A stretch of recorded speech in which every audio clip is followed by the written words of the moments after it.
síndrome coronario agudo, que es lo que más, o sea, la lectura, y se la voy a aclarar después cuando hagamos el repaso, ¿no?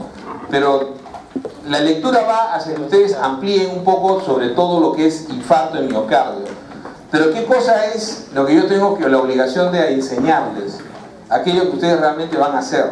O sea, lo que ustedes van a enfrentar, no solamente como médicos generales, sino que incluso cuando sean clínicos, sean internistas o emergenciólogos, las decisiones que van a tener que tomar y lo que más va a salvar a sus pacientes es que manejen bien el coronario agudo.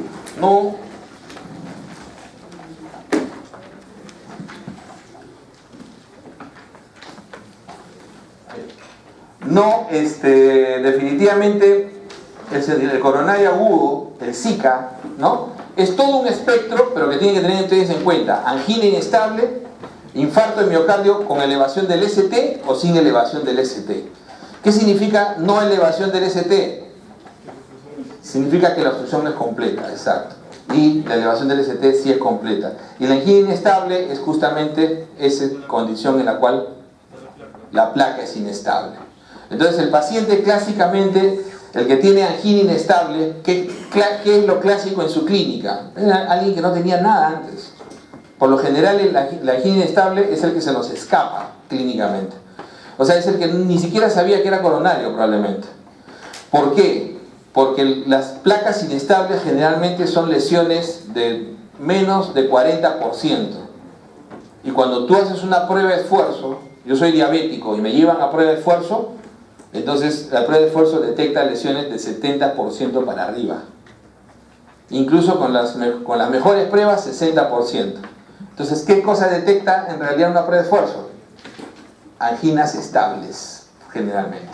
O sea, es la isquemia que puede producirle en el esfuerzo a una persona que ya tiene una obstrucción ostensible, generalmente por encima del 70%. ¿Ok? ¿Se dan cuenta? ¿Quiénes son los que más hacen angina inestable? Los que tienen 40, incluso hasta menos. Entonces, por eso que muchos pacientes, pero a mí me han hecho una prueba de esfuerzo la semana pasada y esta semana está con angina inestable. Entonces, lo clásico en estos pacientes es la clínica, ¿no?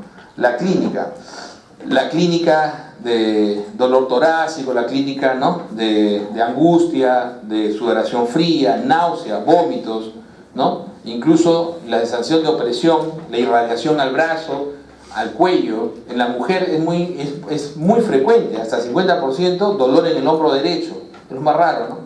El dolor en el hombro derecho. Acuérdense que hay pacientes que pueden tener, especialmente los diabéticos, en la clínica de los diabéticos es mucho menor porque tienen neuropatía, pero a veces tienen molestias epigástricas. Y eso, cuando el paciente tiene molestias epigástricas, nunca hay que dejar de sospechar la posibilidad de que sea un infarto de cara inferior, ¿no? Entonces eso hay que tener en cuenta. Entonces las causas: obstrucción de una arteria coronaria debido a aterosclerosis, o el aumento de la demanda miocárdica, ¿no? Que es la otra causa, o insuficiencia coronaria por causas como angina vasoespástica, ¿no? Embolia coronaria. Ojo que un paciente que no tiene ninguna lesión, pero hace solamente un vasoespasmo. Claro, la angina en Prince Metal es la clásica angina vasoespástica, pero eso es una rareza. Los que hacen más vasoespasmos son los cocainómanos. Infarto de paciente joven, ¿no? El infarto de paciente joven, los cocainómanos, ¿no? Entonces, el embolismo coronario, que es más raro, ¿no? Y la arteritis coronaria, que la arteritis coronaria, ¿no? Por ejemplo, en niños, no han hecho pediatría, pero si a una les preguntan, dicen, en niños, ¿qué pensarías? ¿No? ¿Es Takayasu? No, Kawasaki. Takayasu puede provocar en ancianos, es la arteritis que puede provocar, pero más que todo problemas a nivel de aorta, pero puede comprometer coronarias y también puede producir arteritis coronaria, pero Takayasu es de ancianos. En cambio, Kawasaki compromete hasta las coronarias pequeñas y da microaneurismas y puede producir infartos en los niños. Entonces, ¿qué factores de riesgo importante probable? Previo infarto de miocardio, claro, eso ya es clave, ¿no? Si el paciente ya tuvo infarto, eso ya lo etiqueta ante la posibilidad de que eso sea otro evento coronario. El antecedente de enfermedad coronaria, ¿no?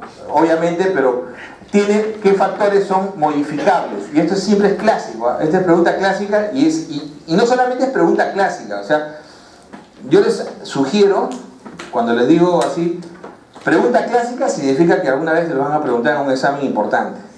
¿Ok? ENAM, salud, residencia, lo que quieran. Pero al margen de eso, también nos sirve para poder hacer prevención. O sea, ¿para qué me sirve esto? Entonces yo digo, ¿cuáles son los factores modificables? Ya, modificable, tabaco. O sea, el paciente puedo quitarlo de tabaquismo. Inactividad física. Obviamente no lo voy a poner a trotar, ya les dije, no lo pongan a su paciente a hacer bicicleta, ¿no? Ni lo manden a un gimnasio, salvo que lo quieran matar, ¿no? O sea, pónganlo a caminar, ¿cuánto? 150 minutos como mínimo a la semana, ¿no es cierto? Entonces 150 minutos como mínimo a la semana. Y el aumento de peso, sobrepeso y obesidad, ¿ah? Ya bajé 2 kilos más, ¿no? Obligado. No estoy diabético todavía, pero ya casi. ¿Y cuál es? No, en enfermedad coronaria, ¿qué modificable sigue? Hipertensión. Yo puedo controlar la hipertensión, es un modificable.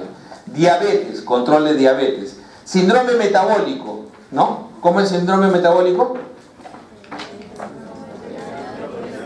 ¿Ah? Ok, pero HDL mayor o menor. Menor de 40 en varones, menor de 50 en mujeres. Triglicérido mayor de 150.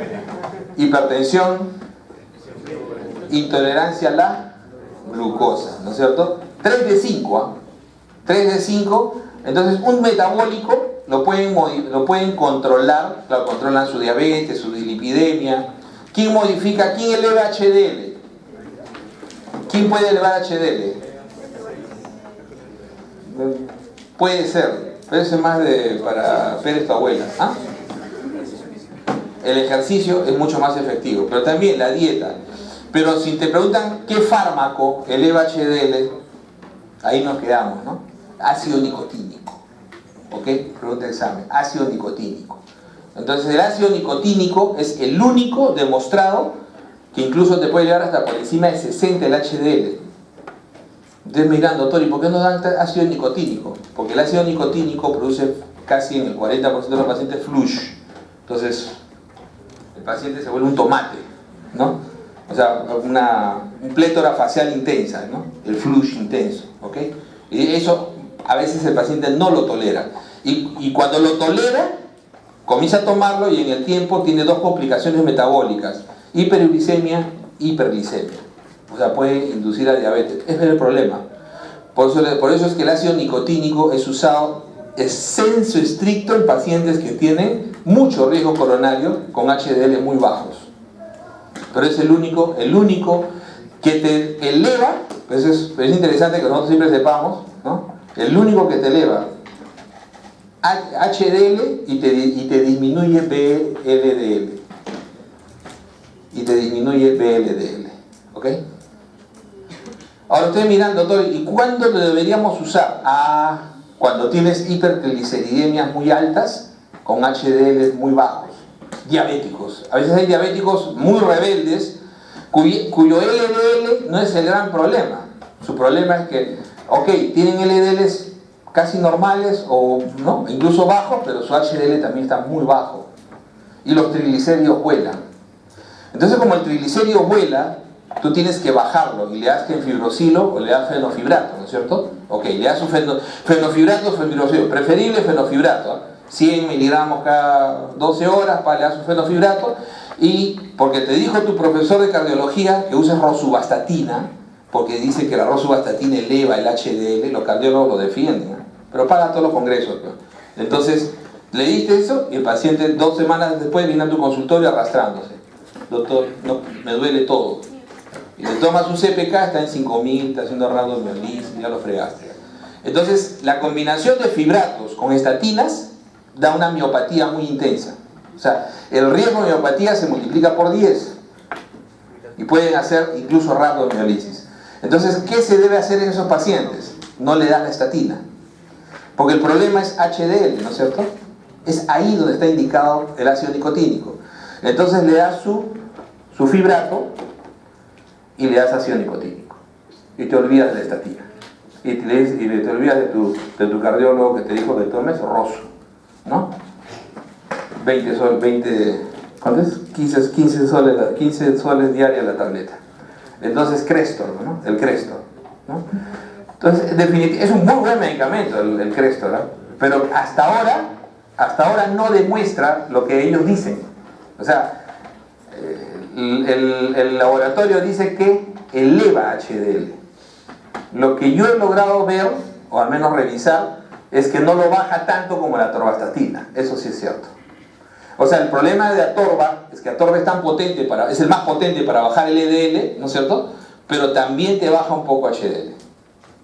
Y la Rosu también tiene buena potencia y quizás no te baje, pero no te sube. O sea, de ahí ya la propaganda, sí te sube, y dice, no, no te sube. O sea, eso ya es un añadido de la propaganda. Entonces, si tienes perentoriamente que subir HDL, solamente te queda ácido nicotínico, ¿ok? Sí. En el caso de hipertrigliceridemia e hipercolesterolemia, ambas muy elevadas, ¿puedo hacer el uso de un día gentilocilo, otro día? Ah, no, no funciona así. No, la medicación no funciona. Puedes intentar usar los dos juntos, pero dosis bajas, ¿no? Tratando de darle la dosis ideal en donde tienes el mayor riesgo. ¿Dónde tienes el mayor riesgo? Si tienes tú sabes que en el diabético tu LDL no debe pasar de 100. En el coronario no debe pasar de 70. Entonces ahí tienes que ver tú, ¿no? El triglicérido tiene un factor de riesgo mucho menor en ellos. Es más en diabetes. Entonces eso es lo que tienes que evaluar. Entonces, ¿a quién le das preferencia? Ahora, la estatina sí logra bajar un poco triglicéridos. Entonces podrías darle la estatina en dosis plena y después ver cuánto bajas. Y más bien los omegas, ¿no? Te manejan mejor a veces triglicéridos, aunque parezca mentira. A veces te manejan mejor triglicéridos ¿no? Que los mismos... Acuérdense que el triglicérido sí es de dieta, mientras que el colesterol no es de dieta.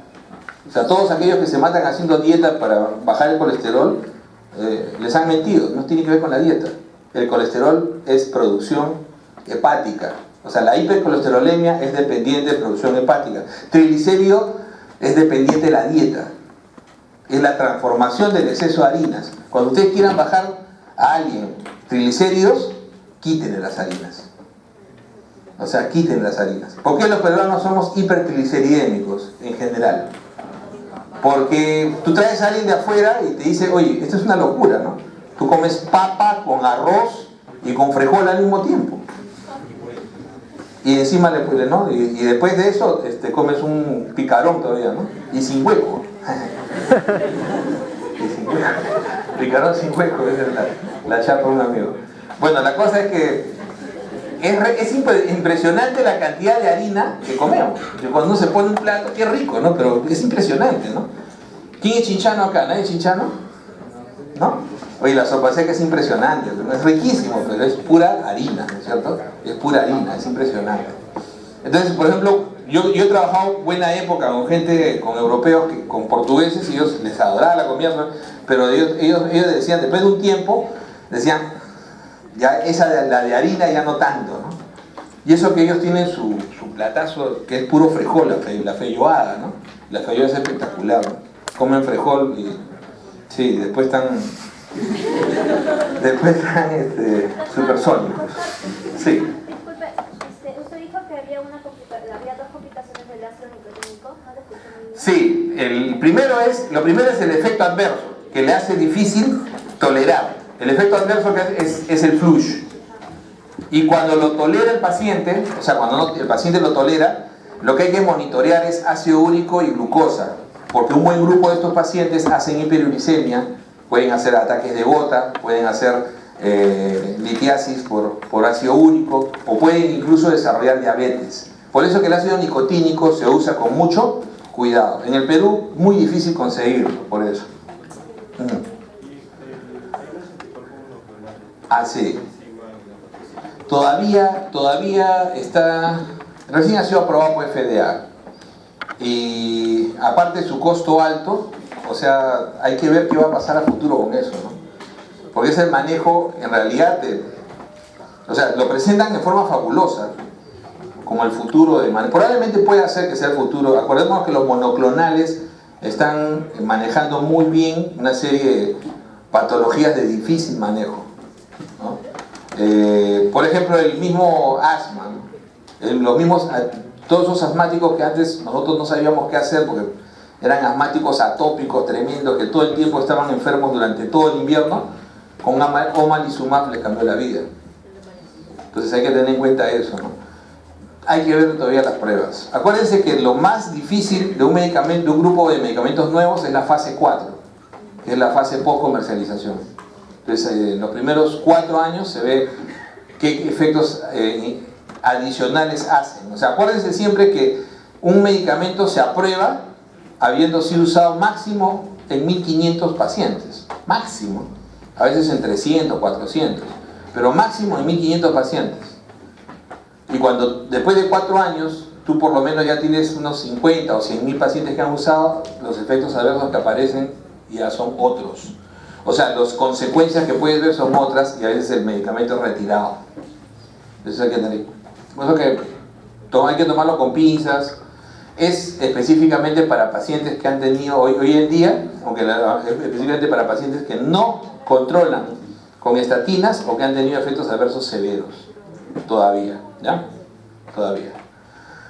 Y los no modificables, la historia familiar no es modificable, ¿no? Por más que ustedes nieguen a su familia, es su familia. Por eso que el clásico dicho, ¿no? Tú puedes escoger todo, pero menos, lo único que no puedes escoger es tu familia. Es inevitable, ¿no? La genética dislipidémica. Entonces la genética dislipidémica tiene varios locus, que se los dejo ahí para que lo busquen. Tiene varios locus, ¿no? Que están ya definidos de pacientes que hacen dislipidemias familiares, ¿ok? Y ya están definidos los locus asociados a dislipidemias familiares. Hoy en día en los paneles de riesgo se hacen esos estudios genéticos. Y entonces uno puede hacerse un panel de riesgo y si le sale ese locus dice, tú vas a ser dislipidémico, ¿no? Tú tienes alto riesgo de enfermedad cardiovascular temprana. El problema es que estos pacientes, estos grupos hacen enfermedad cardiovascular temprana. Hay gente que se está infartando a los 28, 30 años, hacen cerebrovasculares muy tempranos. Enfermedad renal crónica y enfermedad cerebrovascular también es otro no modificable, ¿no? Pues el paciente ya está con el evento. ¿Y cómo evaluamos a este paciente? La clínica primero, la clínica de Zika, que ya le hemos dicho, y el electrocardiograma de 12 derivaciones, ¿no? Es una recomendación fuerte. Entonces ya sabemos más o menos el clásico triada del OMS, ¿no? Solo que hay que saber que la electrocardiografía es una recomendación fuerte, o sea, siempre es importante. Pero lo interesante es que siempre a veces no nos queda claro es que uno debe repetirla a intervalos de 15 y 30 minutos. O sea, yo tengo la sospecha clínica, le tomo el electro y me sale normal. ¿Sabe qué? Dale un alprazolam y que se vaya a su casa. No. Señor, sí, realmente el dolor, ya, ¿sabe qué? Sigue recostado y tómale un electro en media hora. Pero no te olvides, en media hora. Entonces, cuando esto te queda clarísimo, especialmente en diabéticos, lo vas a ver más de una vez. Esto lo ves más de una vez, Yo lo he visto N veces. N veces he llegado a una emergencia por algún familiar o algún amigo y me dicen, no, su electro es normal, puedes tomarle otro. Pero yo le tomo. Le tomas, infartándose. Pero su electro era normal. Así es, pues. Entonces, ese papelito no cuesta mucho. Y tomar un electro, 2 minutos máximo. Entonces, repetir el EKG a intervalos de 15 y 30 minutos si el EKG no es diagnóstico y el paciente es sintomático. Mientras el paciente sea sintomático y ustedes sigan sospechando, no se tiren hacia atrás. Entonces le tomas en 15 o 30 minutos otro electro, sigue con la molestia, le tomas otro electro y de pronto, ¡pum!, la pescas. Y es recontra interesante, ¿eh? Para todos los que hemos trabajado en emergencia alguna vez, es recontra interesante ver cómo la gente que no te cree, después cuando ven que se está elevando el ST, oye, ¿qué pasó? ¿No será que el primer electro estaba mal? No, lo que está mal es tu teoría. Entonces, y de ahí viene medir la troponina I o la troponina T, pero acuérdense que hoy en día hay dificultad para nosotros saber cuál usan, si es la ultrasensible, si no es la ultrasensible. Por lo tanto, la troponina también, si ustedes lo revisan esto en precisión, hay una serie de parámetros de la troponina, ¿no? La ultrasensible, el tipo I, la ultrasensible T, hay unas que pueden elevarse incluso en los primeros 30 minutos, pero al final lamentablemente no tenemos tan estandarizado esto. Simplemente tómenle la troponina y vuélvanle a tomar a las 2 horas mientras hacen el resto del proceso diagnóstico. Entonces, el paciente ya está con toda la clínica y cuando realizas una angiografía de urgencia, entonces tú dices, a menos que esté contraindicado, el paciente que tiene Zika, ST no elevado, con angina refractaria, inestabilidad hemodinámica o inestabilidad eléctrica. Tienes que tenerlo siempre presente. O sea, yo sé que en el ST elevado siempre lo voy a hacer, ¿no es cierto? Siempre lo voy a hacer. Pero ¿cuándo lo hago en un ST no elevado? O sea, ¿cuándo le hago la angiografía de urgencia? Si no está indicado, cuando tenga angina refractaria. Entonces el paciente ya lo catalogué de angina, le doy tratamiento inicial, su aspirina, su prasugrel o su clopidogrel, ¿no? Oxígeno, si que necesitaba, su enoxaparil, y el paciente sigue. Le doy su nitrito, sigue. Entonces le aumento beta bloqueador, sigue, ¿no? ¿Y qué pasa con el paciente? Tengo que tomar una decisión. El paciente no lo puedo trombolizar, o sí lo puedo trombolizar. No lo puedo trombolizar, porque solamente trombolizo a los ST elevados. Solo trombolizo a los ST elevados. Entonces, ¿qué hago con este paciente? Sigo con manejo médico, uso axicimab, uso agrastat, o sea, uso inhibidores 2B3A, o uso monoclonales. Pero no, pues lo que tengo que tomar es una decisión rápida, porque el paciente, a veces, en ese efecto de que el paciente esté refractario o inestable hemodinámicamente, o tenga una inestabilidad eléctrica. O sea, ¿qué significa inestabilidad eléctrica? Me hace arritmias ventriculares. Entonces el paciente está con angina y me hace arritmias ventriculares. Entonces comienza a hacer arritmias ventriculares. Entonces, ¿eso qué me significa? Que el miocardio, especialmente ventricular, está muriendo, está dañándose. Así es, está dañándose. Tengo que hacer algo y ahí está indicado. Una recomendación fuerte hoy en día es la angiografía. Otras pruebas que nos puedan guiar a otras comorbilidades, o sea, su glucosa, su bioquímica básica para saber cómo está el riñón, el hígado, etcétera, el PCR, ¿no? Y si las pruebas iniciales, biomarcadores, no son diagnósticos, considerar entonces observación con monitoreo. Por eso le decía a alguien por ahí, el monitoreo siempre es después. O sea, no puede ser respuesta inicial. Cuando decía, ¿pero qué haces con tu paciente? Lo monitoreo. No, el monitoreo. O sea, ya lo estás monitoreando. En el momento que lo estás evaluando, ya lo tienes en evaluación. Entonces no puedes evaluarlo y monitorearlo al mismo tiempo. No sé si me entienden. Entonces, el monitoreo ya es el seguimiento, que puede ser invasivo o no invasivo. Pero el paciente ya ha establecido el diagnóstico. Ya le diste tratamiento. Ya lo tienes, ¿no? Lo tienes observado y dices, no he podido todavía definir. Entonces ya no he podido definir qué voy a hacer con este paciente, ¿no? ¿Cuál va a ser el tratamiento final? Entonces lo dejo en observación y le hago monitoreo con EKG a repetición y niveles biomarcadores, ¿no? A pesar de que esto es lo que se suele hacer, no deja de ser una recomendación débil. O sea, es una recomendación, pero es débil. O sea, a pesar de que se haga y no sea útil en muchos casos, a veces no es útil, ¿no? A veces no es útil. Y por último, pruebas de estrés antes del alta de sala. o 72 horas después del alta. Obviamente que este paciente como prueba de estrés va a depender, ¿no? Las pruebas de estrés pueden ser con banda, generalmente se hacen en gente joven, ¿no? Gente de edad media, ¿no? Ya sin dolor, sin riesgo, o se pueden hacer pruebas de estrés con dobutamina, ¿ok? Eso va a depender del tipo de paciente para ver qué pruebas de estrés se le hace, porque si tú le das de alta al paciente, se estabilizó en ese estado, no se definió nunca, fue una angina simplemente, ¿no es cierto? Y le vas a dar de alta sin hacerle ningún estudio, por lo menos tiene que establecer qué tanto riesgo tiene de infartarse pronto.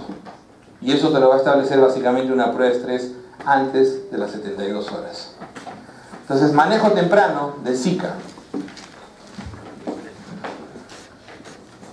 Lo que quiero que les quede, que sean ya una generación diferente, es la dosis. Se sigue dando 100 miligramos a los pacientes en las emergencias. Y ustedes van a ir y ojalá que vean cosas diferentes, ¿no? Entonces se sigue dando, ¿no? Se sigue dando a los pacientes dosis bajas de aspirina. Porque es lo que hay. Dale su aspirina. ¿Y de cuánto viene la aspirina que todo el mundo compra en el Perú? 100 miligramos. Porque es compra corporativa. Y la de 100 miligramos es de consultorio. O sea, no se compra la de emergencia. Las clínicas ya nos llevan mucha ventaja en eso, el INCOR también, y ya tienen las masticables, ¿no? Entonces, las masticables, que son de 162 como mínimo, ¿por qué 162? Porque puedes darle 2 de 81, que es la que más se usa en el mundo. O sea, ¿qué es lo que más se usa en el mundo? Nosotros usamos 100, porque a mí me parece que hay una cuestión de negocio ahí. El importador que de 100 nos tiene cogidos de algún sitio, ¿no? Pero se compra siempre de 100. Y cuando uno dice, ¿por qué no traes de 81? No, 81 cuesta el triple. ¿Por qué? Si tú vas a cualquier otra parte del mundo y compras un frasco 81 por $5, ¿no? 100 tabletas por $5, por $10, 500 tabletas, no tiene sentido. Yo siempre a los pacientes les digo, cuando tienes alguien que viaje, que te compren aspirinas de 81 fuera del país, en Estados Unidos. Te va a costar $8, $10 en Walgreens, no tienes problema. Y traes 500 para... ¿Cuánto te dura 500? Casi 2 años, ¿sí o no? Entonces tienes frascos grandes. Definitivamente, claro, te van a dar la de 100, la de 81 tiene la 81 tiene el menos riesgo de efectos adversos. Pues, ojo que, acuérdense que el efecto adverso de la aspirina en general sobre gastrolesividad y otros problemas está en función de la dosis. Entonces, mientras menos dosis mejor. Y la dosis efectiva mínima es 81. Entonces, le puedes dar 2 tabletas, 162. ¿Ok? Te das 2 tabletas, 162, o 365, que es el límite generalmente, como viene en la aspirina masticada. Tan pronto como sea posible. Y eso por eso le decía, o sea, es el saludo al paciente anginoso. Antes le decía, ¿no? ¿Cuál es el ácido? O sea, el clásico MONA. Pero lo que pasa es que el MONA, ¿no? El MONA ya no es una buena mnemotécnica. ¿Por qué? Porque la morfina es condicional a, ¿no es cierto? El oxígeno es condicional a, ya no es como antes. A todos le ponías oxígeno, a todos le ponías morfina. Entonces ya no sirve el MONA. Por eso es que MONA, olvídense la MONA, ¿no? Y lo que tienes que meterle es su aspirina, que mastique la aspirina, ¿ok? Que mastique la aspirina. Y de ahí el anticoagulante, importantísimo, la enoxaparina, tan pronto como sea posible.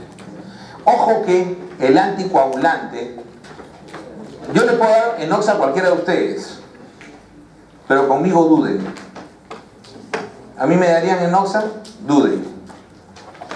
Porque yo estoy por mi M. ¿Y ustedes creen que yo estoy en sobrepeso o estoy obeso? Ya es que es malo. Entonces, ¿a quiénes se le da heparina no fraccionada? La heparina sódica. A los pacientes renales con enfermedad renal avanzada, gestantes, hemodinámicamente inestables, aquellos que están hipotensos, nunca les den enoxa, y obesos. ¿Ok? Entonces, a esos pacientes se les da heparina no fraccionada. No fraccionada. O sea, la clásica heparina sódica, ¿no? La clásica heparina sódica. Ahora ustedes dirán, ¿pero por qué, doctor? Porque la vida media es más corta.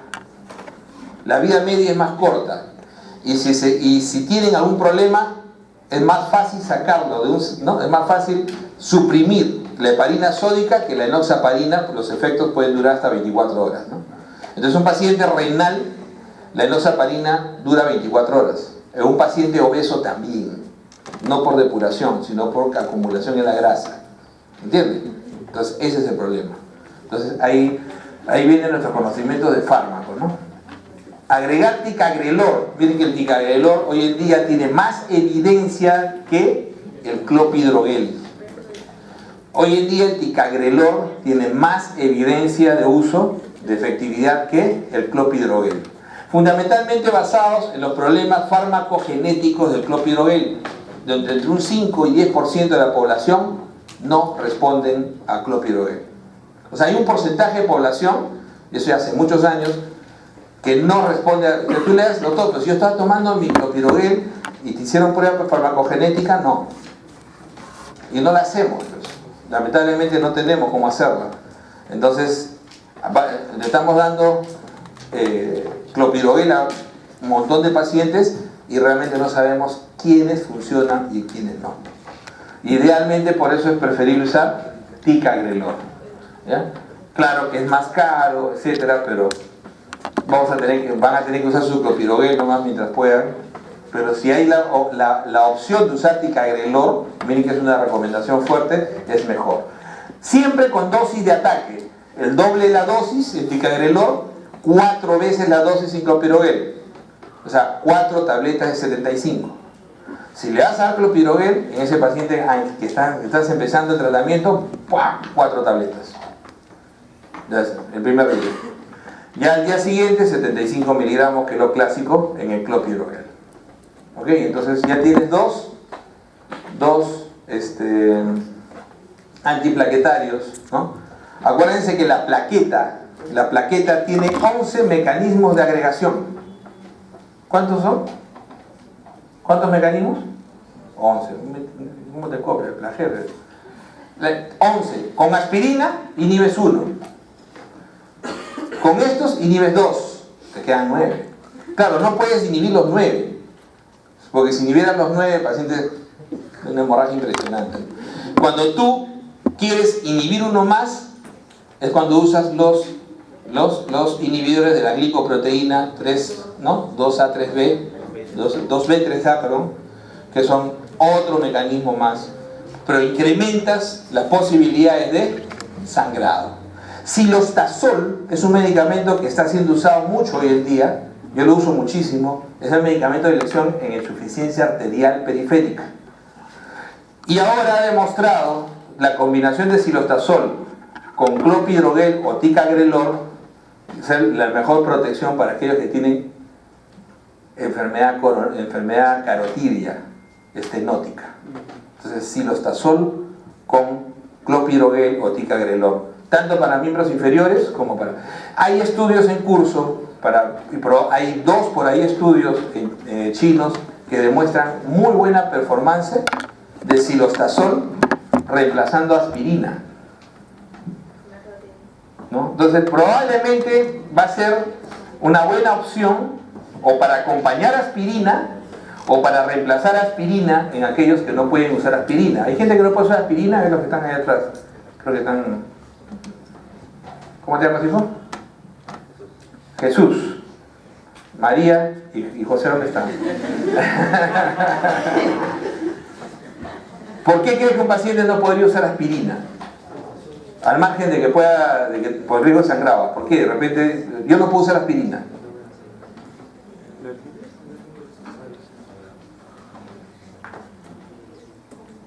¿Nunca han visto asmáticos inducidos por aspirina, por ejemplo?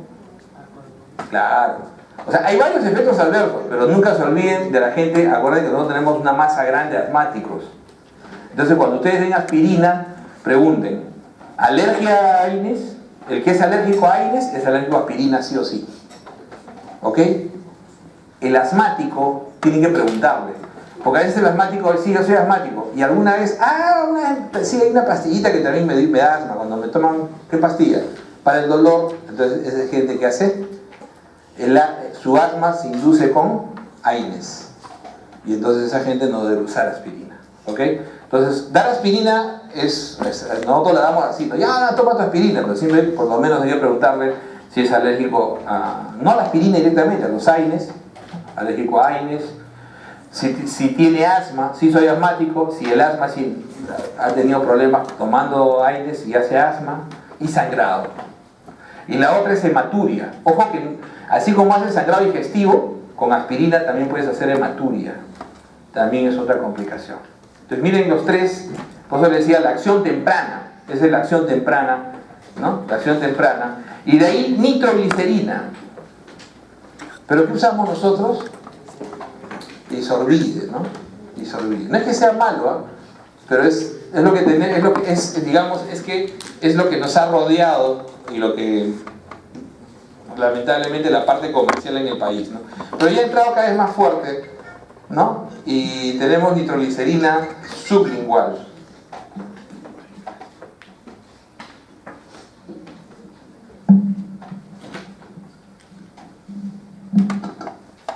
Entonces nitroglicerina, ¿no? Cada 5 minutos hasta 3 dosis. ¿Ok? Puede ser en spray, puede ser sublingual, sublingual en spray o sublingual en tabletitas, ¿no? Pero no en parches. No en parches. Y no se lo digo como broma, porque lo he visto más de una vez. Dice, ¿qué te pusieron? ¿Te pusieron tu nitro? Sí. ¿Qué te pusieron? Un parche. Ya. Porque el parche es liberación prolongada. O sea, lo que tienes que dar es una dosis que actúe inmediatamente. ¿Ok? La nitroglicerina, a diferencia de estos disminuye mortalidad, disminuye mortalidad, disminuye mortalidad. Este no disminuye mortalidad. Mejora la compliance, disminuye el dolor, pero no se ha demostrado, ¿no?, que disminuye mortalidad, sino las molestias isquémicas. O sea, es importante para bajar el dolor. Es lo más importante para bajar el dolor. ¿Ok? Y si el paciente no mejora, en las primeras 48 horas hay que ponérselo endovenoso. Más aún si es que tiene isquemia persistente, insuficiencia cardíaca o hipertensión no controlada. ¿Ok? Pero al principio lo que le va a calmar el dolor es usar su nitroglicerina. ¿Ok? Su nitroglicerina. Y de ahí, si es que el paciente no mejora, sigue isquémico, sigue con dolor, le instalan en forma endovenosa. Beta bloqueadores, esto ha cambiado. Antes, en un momento, no sé si ustedes les dije, el beta bloqueo es importantísimo, pero ahora se tiene mucho cuidado en las primeras 24 horas, no inmediato, en las primeras 24 horas.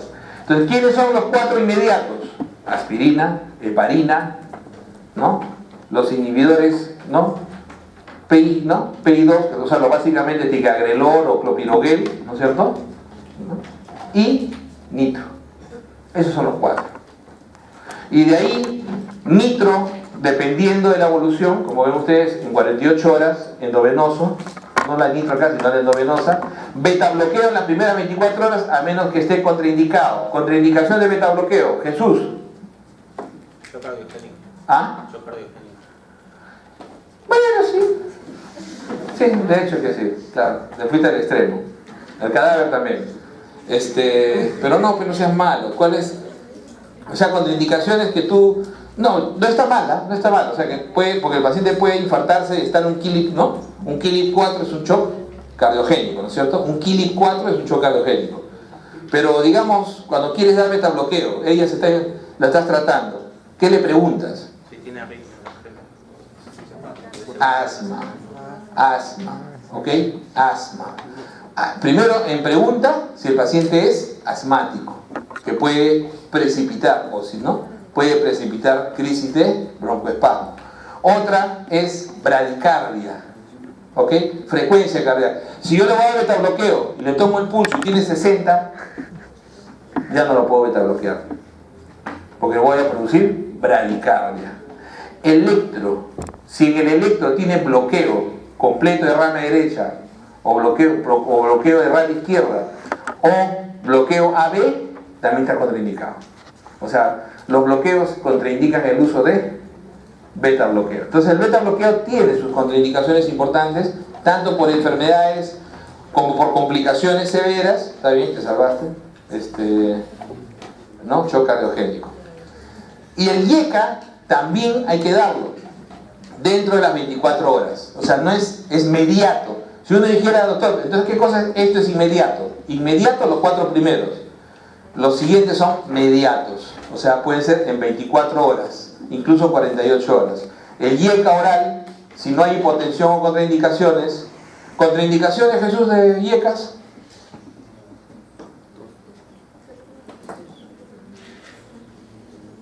¿Quién se acuerda? Bueno, tos es que haya tenido tos, ¿no? O sea, que tenga efecto adverso de tos. O gestación, contraindicación absoluta. Y otra es angioedema, ¿no? Pero además de eso, no deben usarlo en falla renal avanzada. Si está en diálisis no hay problema, pero si es avanzada también hay que tener cuidado, ¿ok? También hay que tener cuidado. Y como dice, fundamentalmente en pacientes, ¿no?, con fracción de eyección baja. O sea, los IECAS se utilizan. ¿Eso qué quiere decir? Que uno de los exámenes que tienen que hacer al paciente que lo están tratando con su SICA en ese momento es hacerles, de todas maneras, que le hagan un ecocardio. Pero no tiene que ser una ecocardio completa, tiene que ser una ecocardio fast. Que el ecocardio fast fundamentalmente mira 3 cosas: motilidad, indemnidad de válvulas y fracción de eyección. Nada más, nada más. O sea, eso es lo que interesa en un infarto. ¿Por qué movilidad? Porque la falta de motilidad es algo que te puede indicar que ¿no?, la zona de la lesión. Las válvulas se pueden romper o no en un infarto, ¿sí? ¿Qué válvula se puede romper en un infarto? Clásicamente, infarto de cara inferior. Complicación de infarto de cara inferior. Mitral, exacto. Insuficiencia mitral aguda. Entonces la insuficiencia mitral aguda es ruptura de válvula. Entonces el paciente piña, ¿no?, hace su infarto de cara inferior, coronaria derecha, y necrosa la papila. Y ¡pum!, se rompe la papila y hace insuficiencia mitral izquierda. Insuficiencia mitral aguda, perdón. Y el paciente entra en shock. Entonces, por eso que el ecocardio muchas veces te saca. Entonces el paciente está chocado, es un quilio, un infarto, de repente le hace el ecocardio y te das cuenta que la válvula está rota. Lo metes a sala, le cambian la válvula, tranquilo, se salvó. Pero si no lo hacen en 24 horas, se muere. Y otras medidas: oxígeno. ¿Y cuándo el oxígeno? Cuando es menor de 90, la saturación, o tiene alguna dificultad respiratoria, ¿ok? Con síntomas isquémicos persistentes, ¿no?, también se puede utilizar, ¿no?, como decíamos, después del betabloqueo y nitratos, ¿no? O sea, si yo en sí ya intenté betabloqueo, o lo tengo betabloqueado, pero o de repente lo betabloqueé y no funcionó, o no lo toleró, está con nitratos y sigue teniendo dolor, sigue teniendo angina, episodio de angina, entonces puedo intentar bloqueador de canal de calcio, no hidropiridínicos. Los hidropiridínicos son amlodipino, nifedipino, felodipino, sino verapamilo-diltiazem, ¿ya? Verapamilo-diltiazem, especialmente el diltiazem, tiene cierto efecto vasodilatador y además es bradicardizante. Entonces tienes cronotropo negativo. Es una muy buena recomendación. Funciona incluso mejor en diabéticos, ¿no? El beta bloqueo, los bloqueadores de canal de calcio, tipo estos diltiazem, verapamilo. Y morfina es una recomendación débil hoy en día. ¿Cómo usan la morfina? 3 a 4 miligramos stat. Ese es cuando el paciente se le ha dado de todo y no calma el dolor. Entonces puedes intentar darle morfina 3-4 miligramos endovenoso stat. Nunca usen AINES. Y eso lo he visto cuando una de las cosas que más pavor me dio cuando llegué a Tacna fue eso. O sea, usaban el diclofenaco intramuscular para cualquier dolor. Diclofenaco. Imagínense, o sea, el paciente estaba con su angina, estaba con su infarto, y como no le calmaba el dolor, le ponían diclofenaco intramuscular. Impresionante, ¿no? Impresionante. O sea, ya en esa época, año 2000, se sabía la interferencia de los AINES con la aspirina, ¿no? Hoy en día ya esto es una recomendación fuerte, ¿ya? No administren nunca un AINES. O sea, la aspirina siempre es inhibida en su función protectora cuando usas cualquier AINE, naproxeno, diclofenaco, cualquiera, incluso Coxif.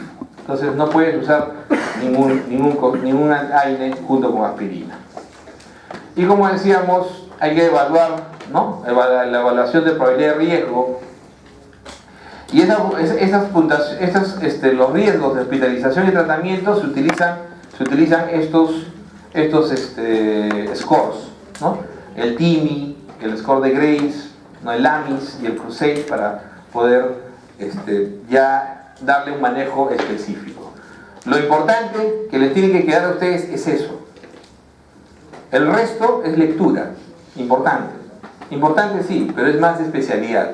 O sea, definitivamente el paciente meterlo a intervención coronaria, hacerle trombolisis, ya es más de especialidad.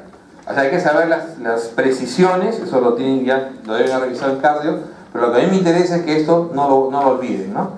O sea, la estrategia conservadora versus invasiva va a depender mucho, ¿no?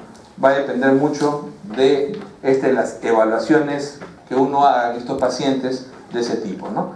La estrategia invasiva inicial, a menos de que esté contraindicado, en pacientes que, como habíamos dicho al principio, ¿qué dijimos? Angina refractaria, inestabilidad hemodinámica e inestabilidad eléctrica. O sea, eso sí tienen que tener en cuenta, ¿no? Pelear porque el paciente le hagan su cateterismo antes de las 72 horas. Tienen su paciente con ST no elevado, ¿qué cosa quieren? Y el paciente sigue con anginoso, sigue inestable y sigue, o sea, hemodinámicamente, o sigue con arritmia. Entonces el paciente tiene que ustedes pelearla para que le hagan su cateterismo. Y como decíamos, siempre dar suprasuguel, posibilidad de administrar inhibidores en los pacientes, ¿no? Hasta que el paciente pueda llegar a una estrategia invasiva, ¿no? Utilizar antes de las 25 a 72 horas después de la admisión, hay que tratar de que el paciente se estabilice y hacerle el tratamiento invasivo. Entonces, tratamiento inicial, aspirina, heparina. ¿Cuánto la heparina? La enoxaparina es sencillo de usar, es más fácil, ¿no? 1 miligramo por kilo de peso. La enoxaparina es 1 miligramo por kilo de peso, cada 12 horas. Con la heparina no fraccionada es un poco más difícil, ¿ok?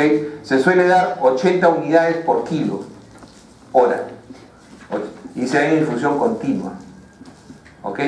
¿Cómo manejo esa infusión continua de heparina no fraccionada? Dependiendo de su TTPA, entre 2.5 y 2.5 veces el control de TTPA, idealmente entre 2 y 3. O sea, el TTPA puede estar en 32 promedio, 35 promedio, ¿ok?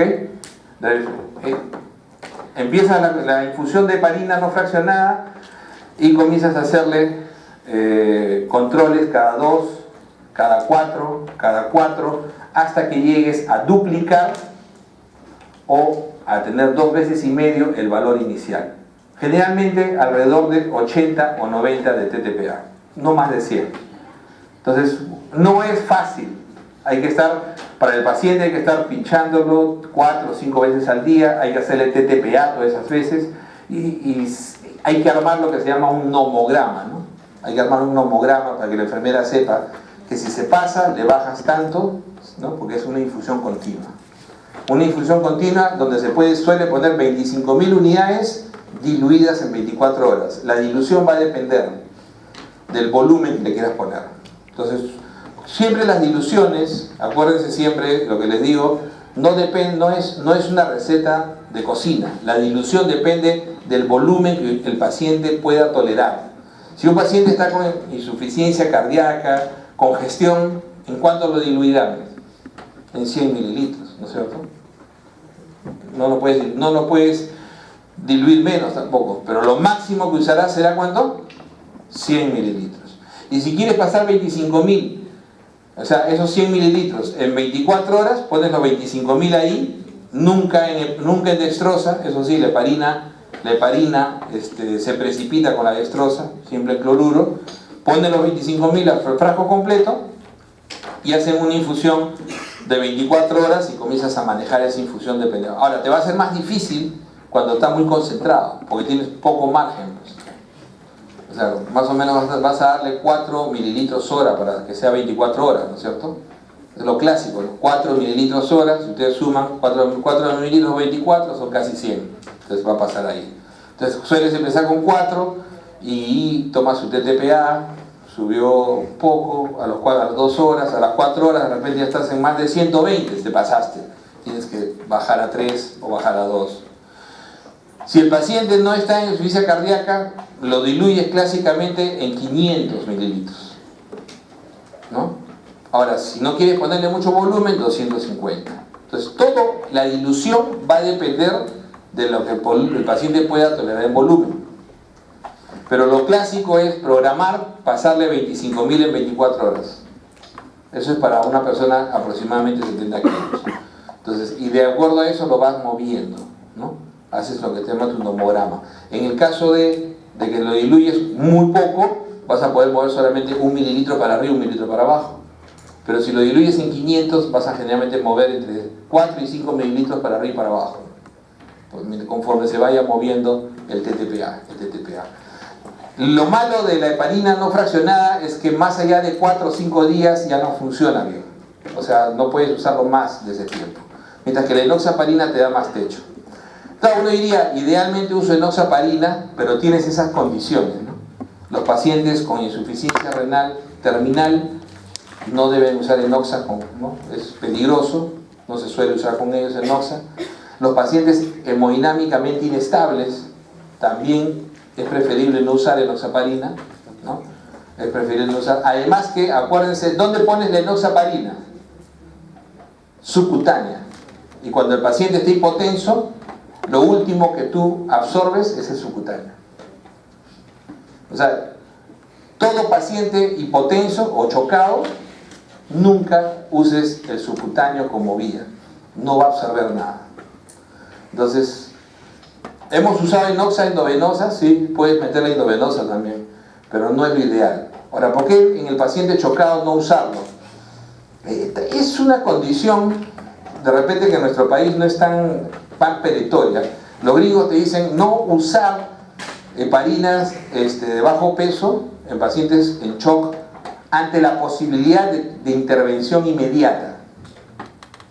Pero como a veces nosotros casi nunca intervenimos de inmediato, a veces yo digo, usen nada más, muchachos, no hay problema. Que de acá que los metan a sala o que le pongan una bomba de contrapulsación o lo metan, no va a pasar nada. Entonces tienes que verlo de acuerdo a tu paciente. Lamentablemente es así, ¿no? A veces el paciente, tú sabes que lo vas a manejar tú y pasa en el hospital, la unidad coronaria te dice, manejalo tú, no hay problema, no pasa nada, ya no se lo llevan porque el paciente tiene cáncer, porque el abuelito ya está robando oxígeno, ¿no? Entonces ya llega a esos momentos en la vida, ¿no es cierto? Yo el mes pasado, mira que lo voy como 2 semanas al hospital, en una semana se me infartaron 2 pacientes en el piso, los 2 con cáncer. Bueno, a uno me lo traje de emergencia, de cirugía, lo habían operado un cáncer de colon, era coronario, y en la interconsulta, cuando fui a verlo, el paciente, yo pensaba que era una neumonía, lo que estaba haciendo era un edema pulmonar y se estaba infartando. Y le habían tomado un electro 2 días antes, lo que quería pegarle a mi interna, porque había sido mi interna antes la que estaba ahí, le digo, pero no te ha dado, sí doctor, pero hicimos la interconsulta. Y 2 días antes ya estaba infartada, ya estaba infartando. ¿Ok? Entonces nos lo llevamos al piso y al día siguiente tenía un paciente con cáncer de pulmón, que habíamos diagnosticado recién, y él hace un ST elevado. El otro hizo un ST no elevado. Entonces el interno le digo, de ahí tienen los 2. Y los 2 salieron, ¿no? Los 2 se fueron a su casa al final. Pero como le digo, el manejo no es difícil. Pero definitivamente a ese tipo de pacientes yo no podía pretender hacerle nada invasivo. Los dos pacientes pasaban de 85 años, los dos pacientes tenían cánceres activos, ¿no? Entonces, pero eso no significa que no vayas a hacer nada.